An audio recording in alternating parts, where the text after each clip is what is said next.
That's what it looks like staring into a frost pocket. You see the frost down there? Down in that low spot? Okay, so this is how microclimates work, folks.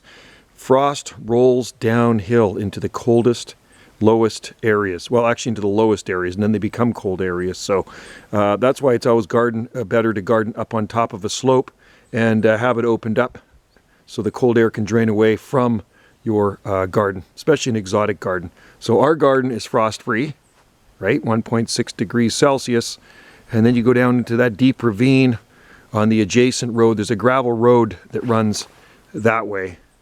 And that's quite a ways from here. I've zoomed in on it, but you can actually see the frost down in that frost pocket. That's why they call them frost pockets or frost hollows. So we garden on a slope. Our entire garden is on a slope.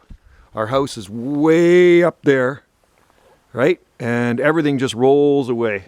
So we have zero frost here, but it settles down into the low spots.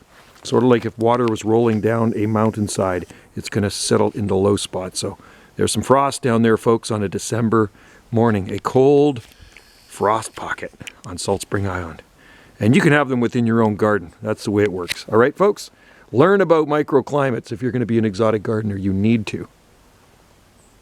It's something you should know. All right. Thanks for watching. Cheers.